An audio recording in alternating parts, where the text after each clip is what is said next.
Welcome to Real Estate Coaching Radio, America's #1 trusted resource for realtors who demand authentic, real-time coaching.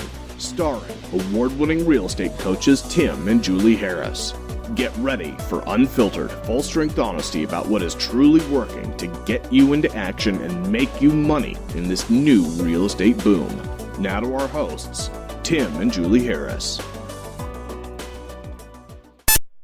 Welcome back to Real Estate Coaching Radio, and we are, of course, your loyal hosts, broadcasting live from lovely Austin, Texas, where the skies are beautiful and blue, and the air is filled with cedar tree pollen that has resulted in me having to be doped up on Sudafed during today's radio show.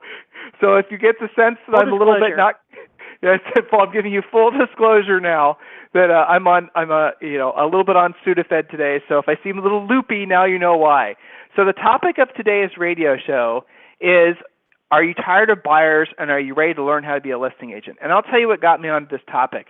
We get, obviously, now it's hundreds of inquiries of agents basically who are looking for a turn in the road. They're tired of, buying buyer leads. They're tired of doing things that they've been doing for a long time, expecting different results.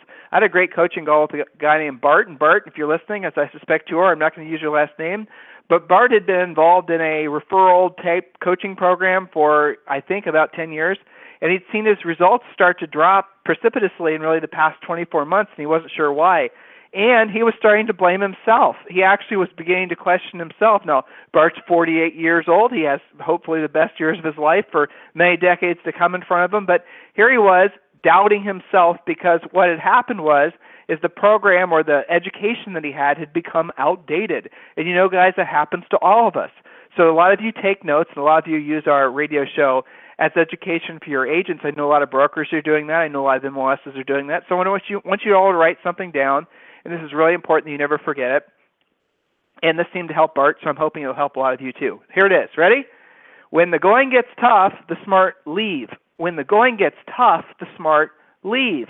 In other words, don't assume that what you were doing yesterday, last year, is going to work at the same level as it is today. Matter of fact, it's smart to approach your business with the assumption, especially this time of year, that anything and everything that you're doing won't work at the same level, and it should be questioned. Or, more directly, assume that what worked yesterday won't work today. Now, is that a blanket? It's a blanket statement. Is it true? Of course not. You're going to find plenty that you've done in the past to generate business is going to still work today. No doubt. But I want you to approach your business with the assumption that nothing works and then make sure you question everything. That way, guys, nothing slips by you. Because like with Bart, it's easy for us to become complacent and resting on our laurels for the skill sets we learned in real estate markets of gone by. And then what happens is as the market changes, as the effectiveness of whatever you were doing changes, you don't change, and as a result of that, you end up where Bart is, where you find yourself surprised, starting to doubt yourself. So guys, when the going gets tough, the smart leave. Julie, does that resonate with you? Absolutely, it does, and that can apply to many different aspects. I remember we use an example of an agent who only knew how to do a certain type of prospecting. She lost her voice. She had nothing else going on. The going got tough for her. So she was almost forced to leave because that's the only spoke she had in her wheel. So there's a lot of different avenues that you can apply that thought. When the going gets tough, the tough leave. Well, that might mean leaving what you've been doing that used to work, but for some reason you seem to be banging your head into the wall now. How long do you want to keep banging your head? You got to make the change. So that's what's going on in my head when I hear that from you, Tim. By the way, guys, when the going gets tough, the smart leave. You know who said that? Charles Schwab, okay? So that's where that came from. Now, the topic of today is, are you tired of working buyers? I think for the most part, everyone on this call listening right now is tired of working with buyers. And are you finally ready to learn how to be a listing agent? Now, before we get to today's notes, I have a couple of announcements, and I think this is something that I think is kind of amazing if you want to know the truth. So as a lot of you guys know, because you've been listening to us for a long time, we officially started this radio show a little over a year ago, but we've been broadcasting through daily motivational messages and blog posts and all this to you guys for ages. So we started officially this radio show about a year ago, a little better than a year ago, and it was our goal last year to have 50,000 listeners, regular listeners by the end of the year, and we accomplished that goal. It was like 51,000, which was fantastic. Well, here's what was incredible. I stated the goal at the beginning of this year that we wanted to have 100,000 listeners by like June or July of this year. Well, get this, guys. Because evidently what we're saying is resonating with a lot of you, we right now, and it's the 20th of the month, we have 80,000 listens, and there's a really good chance that we're going to have over 100,000 listeners by the end of this month. So that tells me that what we're saying is resonating with you to the extent that you're willing to share our radio show with other agents. So as always, I want to show my gratitude towards all of you for thanking you sincerely for helping to make this radio show a success, because we really do love doing it, and hopefully you guys can feel that when you hear our words. So an omnipresent challenge that agents have nowadays, Julie, is the belief that they can't become listing agents, or that becoming a listing agent is something that you have to somehow wait for some ordained being to tap you on the shoulder and say, it is now okay for you to start focusing on listings. You no longer have to build your business around buyers. I mean, what is it about this industry, Julie, that makes it so that agents believe that they can't or shouldn't do certain things? For example, work upper end listings or focus on sellers. Why is it that they believe that? Well, I think some of this, Tim, is perpetuated by the listing agents themselves because they really don't want the competition. So those agents say, well, you know what, it's okay to work buyers for a while. They say things like, it's okay to expect to not make money consistently. That's just part of the business. So I think part of it comes from there, and I think the other part of it comes from, unfortunately, I would say, and I'm sorry to say this, some of you guys suffer from a severe lack of training on exactly how to become a listing agent. It's not like they teach you that in real estate school, and most office managers, brokers, if we're being honest, most of them, they don't really have a hardcore listing agent boot camp, so to speak. So I think it's just a missing element, and then buyers are generally easier to come by, so it just makes sense to run with them for a while. Does that make sense, Tim? Of course. So Julie and I have some notes prepared for all of you, but before we get to our first point, I want to let all of you know that you definitely want to be checking out mojosells.com. They're our favorite listing lead generation tool, and again, a lot of you are pivoting towards focusing on sellers, as you should be, by the way. So you definitely want to be considering mojosells.com. Check them out. Phenomenal site, great company, one of the good guys out there. All right, so let's start out. Take some notes today, guys. Why do you want to focus on listings versus buyers? Why do you want to focus on listings versus buyers? Here's why. Because if you ask yourself this question, and those of you who have sold listings, you've got to kind of go back in time and think about the motivation of the sellers that you were successful with. So I want you to give me, and everyone who's listening, and again, I know that this information is being shared sometimes in office meetings. So I want you to write down an example, and this is a trick question. I want you to write down an example of a buyer that has to buy. I want you to give me an example of a buyer that has to buy. Has to buy. Doesn't have any other option. This exercise, this first question, shouldn't take you very long to answer. Okay? Go ahead and get that done. Okay, here's the answer. There's no such thing. There's no such thing as a buyer that has to buy. They can always rent. There's no such thing as a buyer that has to buy. Everyone who's been frustrated working with buyers, it's because ultimately the buyers can always rent. And faced with just a few headwinds, that's what they do. They say, we'll just hold ourselves off the market for a few months. You guys have all experienced the frustrations with working with buyers. Some of you are going to be saying, oh, Tim, I've got relocation buyers. They have to buy. No, they don't. They can always rent. Yeah, they don't. Oh, Tim, I've got some 1031 person. If he doesn't reinvest, he's going to have to pay taxes on it. Well, he doesn't have to buy. He can pay the taxes, right? So the result is that those of you guys who focus on buyers are ultimately working the end of the business where there's a distinct lack of real motivation. Now, let's talk about sellers. So, Julie, help me make a list here of the sellers that have to sell. In other words, we're checking out motivation here. What's the difference between a have-to-sell seller, asking a more specific question, what's the difference between a have-to-sell seller and a want-to-sell seller?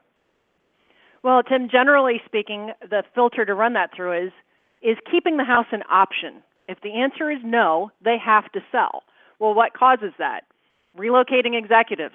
Now, theoretically, they could keep it as a rental, but generally that doesn't make sense. They have to sell the property. They're going to buy in their new area. They have to take the job. People who can no longer afford the payment, they're going to be short sales or foreclosures. Keeping the house is no longer an option. So it's a have-to-sell seller. Divorce situations, the divorce decree says you two will be selling the house and splitting the proceeds if there are any. There are some secondary high reasons like you're living in a one-bedroom condo and expecting twins. Probably but you have to move. But we've got to be careful on the list. Yeah. That's right. We got to be careful when we start saying move ups because the house is too small. I grew up in a 1,300 square foot house. I grew up in a 1,300 square foot house with 5 people, so you can make it work. So when you're going down to have tos, like Julie just said, you have to sell because you're, have a financial duress. You have to sell because you're getting relocated. You have to sell because of the fact that, maybe you inherited the property in a different state and you're, guys, go through the list. Look at the sellers that you successfully sold in the past 12 months, assuming you have any, and then ask yourself, what was their motivation? You'll find that for the most part, 9 times out of 10, they had to sell their property. You guys get it? So if you have to choose between 10 have-to-sell sellers and 10 want-to-buy buyers, obviously, intuitively, you know that you want to go with the listings because there's a higher probability that you're not wasting your time and you're going to get paid. So keep that in mind. At the end of the day, the reason we focus on sellers, specifically have-to-sells, not want-to-sells. Want-to-sells are, I'll sell if I can get my price. Want-to-sells are, if pigs fly, I'll sell my house. Want-to-sells are, if I can find the right house, I'll sell. Want-to-sells are those types of excuses. So again, go back to any properties that you've tried to sell where you were the listing agent and they didn't sell. In those cases, it's probably because they were want-to-sells, not have-to-sells. These tiny little nuances, guys, make all the difference. It's the big deal in this business is knowing the difference between have to sell and want to sell, and then accepting the fact that at the end of the day, all buyers can always rent. So there's no such thing as a buyer that will ever be as motivated as a seller that has to sell. So hopefully you've made all that very clear. Now, secondary point, why you want to learn how to be a listing agent. Listings create leverage.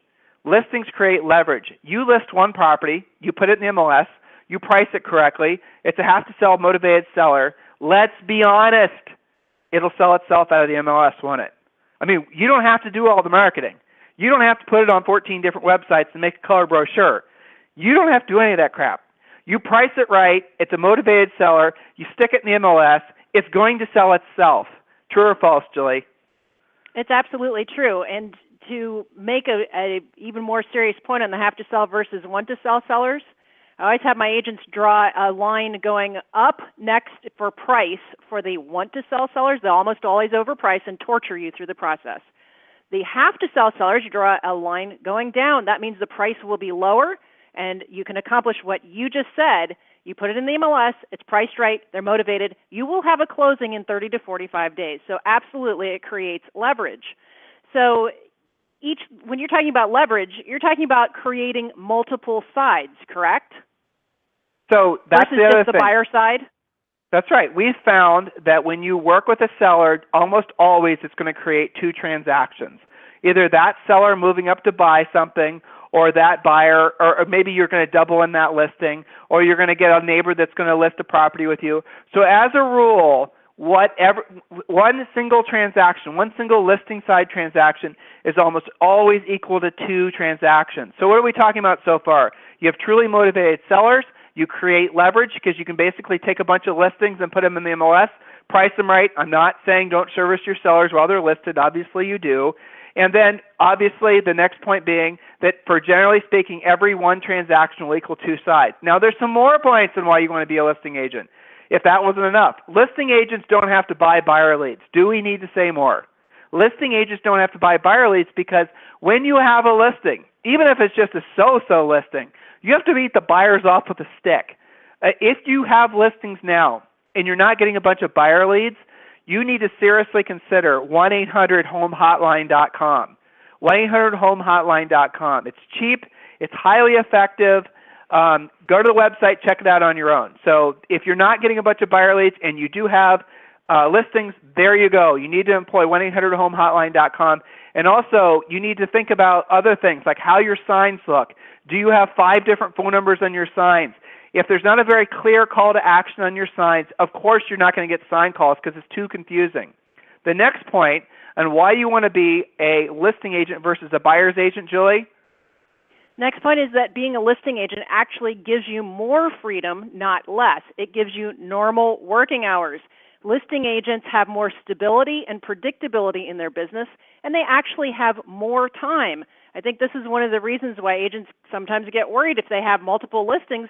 Gosh, that's a lot of people to take care of. But in fact, it's a little counterintuitive. The more listings you have, the more time you have, because first of all, you're not running buyers around. And secondly, you're buying your freedom. The more listing inventory you have, the more freedom that you've got because you're a self-generating lead machine. So when you generate lots of business, you don't have to tolerate poor quality business. This buys your time back, and it gives you that freedom. I'm sure you've seen that with your coaching clients, Tim, that have added onto their listing inventory by really on purpose working on being a listing agent.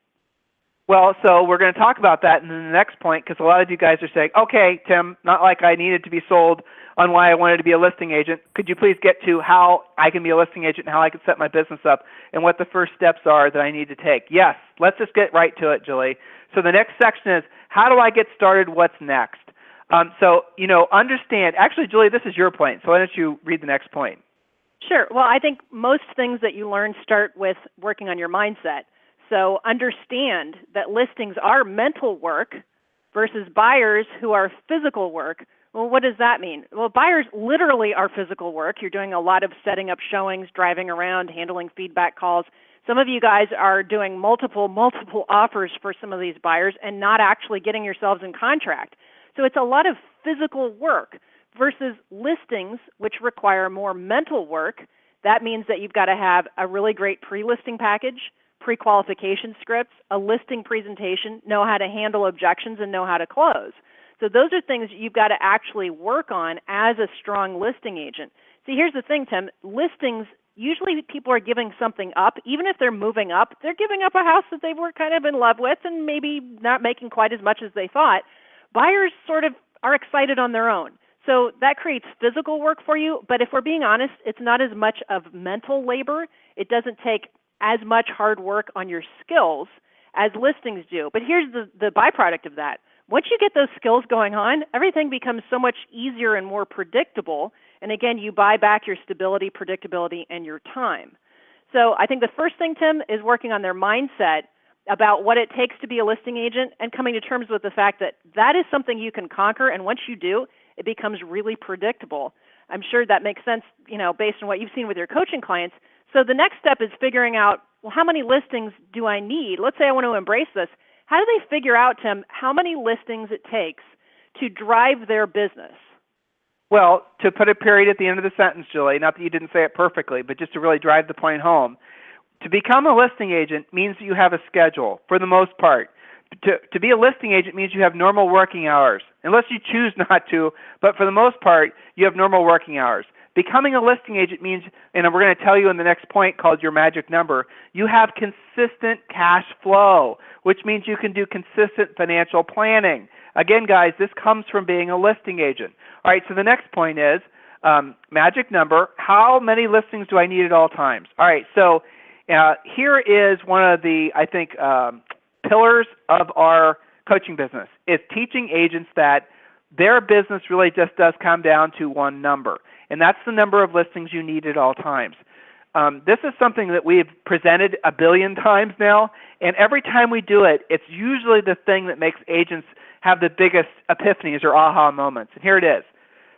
All right, how many listings? Julie, this is difficult to do without a real live agent on the line, but for the most part, all of you guys can envision having 10 listings at all times. So if I run a coaching call with you right now, I would ask, what's the total number of listings, the maximum number of listings you've ever had at once? And for the most part, you guys will say 5 or 10, or if you're from where Julie and I are from, the Midwest, it'll be, in the double digits. But the reality of it is that for the most part, all of you guys can get your minds to the place where you can visualize having 10 listings at all times. So I want all of you to do that exercise. Imagine a dry erase board, says listings at the top, says 1 through 10, and there's an active, non-pending listing for every one of the numbers. So you get it? 10 listings at all times. Now, here's where the magic happens, i.e. the magic number. When you have 10 listings at all times, that's your magic number for the most part in most markets, how many of those will sell out of the MLS almost automatically? Let's be very, very conservative. Let's say 2, okay? So if you had 10 listings at all times, let's say 2 would sell out of the MLS basically just by being actively for sale and being the fact that we're still in many parts of the country very much a seller's market. Yes, I know some of you are saying, Tim, if I had 10 listings at all times, all 10 would sell. And you're probably right. But just for the sake of this presentation, we're going to stick with 2. In most of the country, if you have 2 listings at all times, that means that you are going to generally generate per transaction, let's say $7,000. California, our clients in New York City, your average commission is going to be, and guys that are in the Midwest, don't hate them for this, but their average commission is going to be over $30,000. We have coaching clients whose average commission is over $100,000, okay?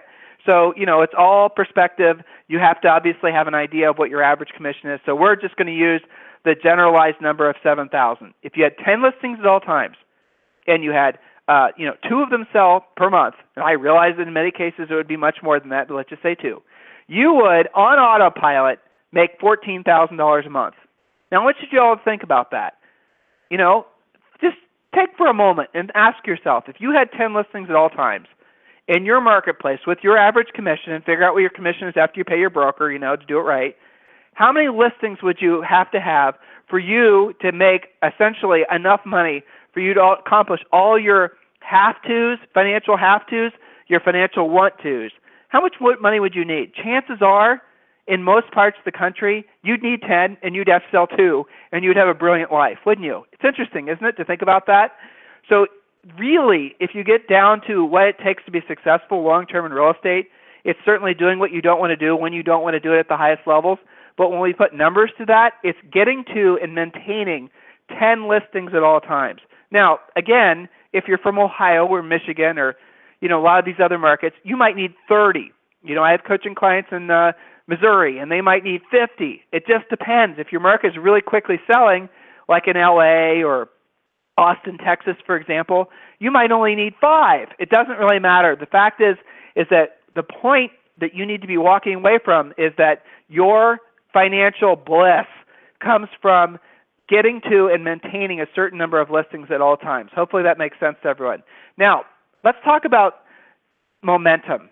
So the question now is, okay, Tim, 10 listings at all times. I'd love to have 10 listings at all times. How long will it take? How do I go about doing it? And so I'm going to give you guys an analogy, and this seems to resonate with everyone that we've ever presented it to. So you're in a plane, or you're imagine a jet, if you will, and you can be even in the jet, however you want to be doing it. You're the pilot of the jet. How about that? Even make it better.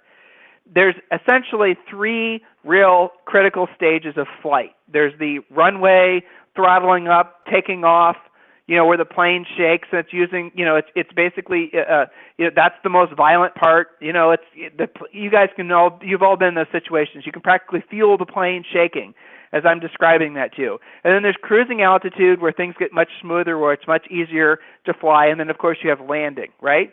So your business works the exact same way. But here's where most agents falter, and they frankly give up.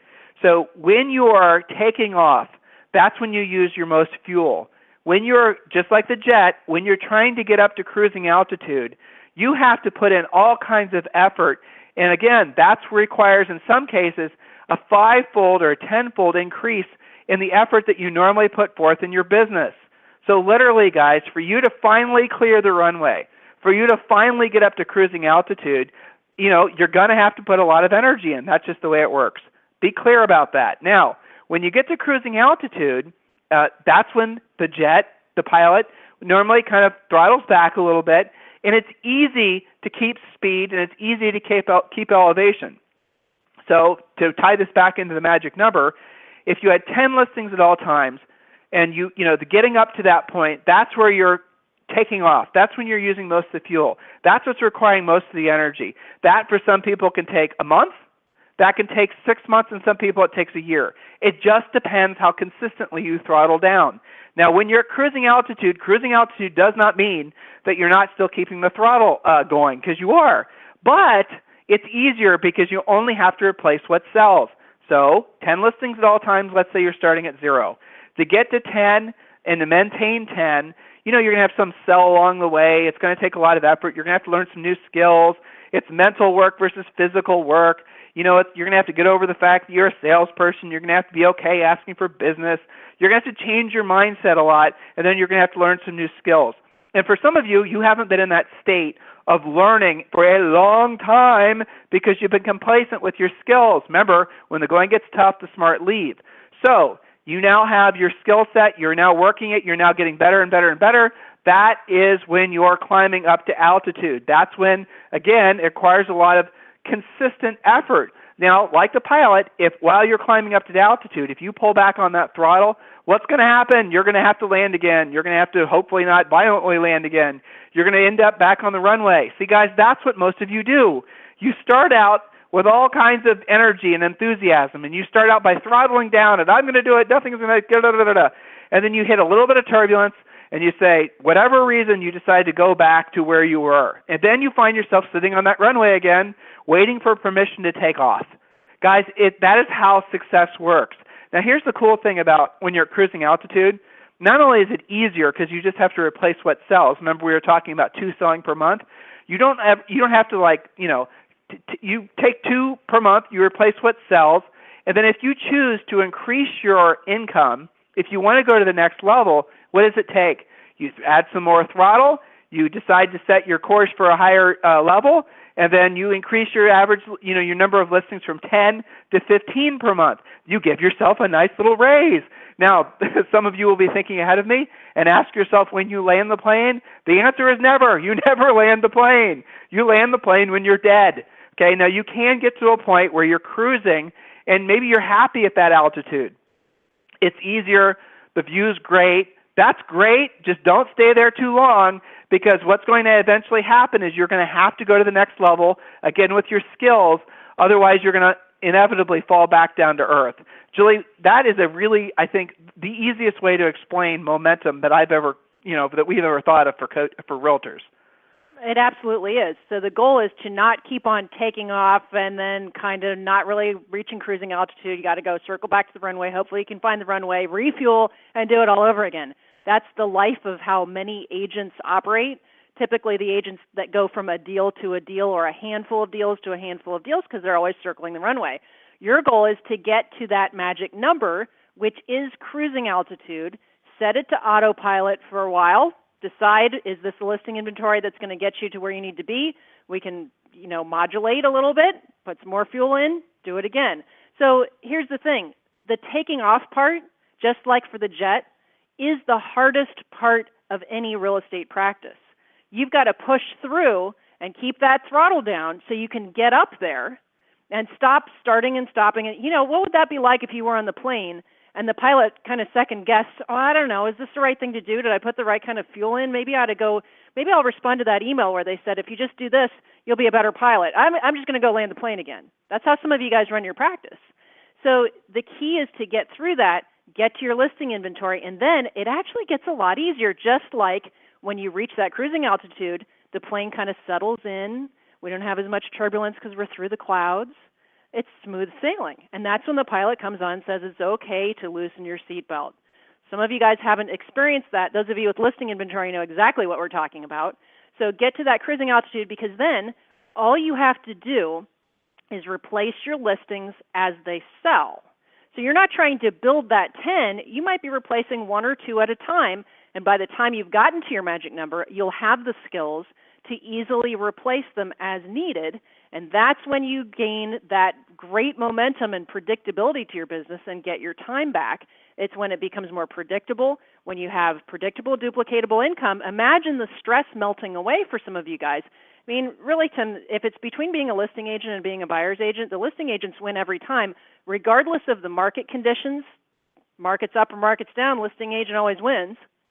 Regardless of what's happening with interest rates, if you've got sellers that have to sell, you win. I mean, think about some of you guys that have been writing contract after contract with your buyers.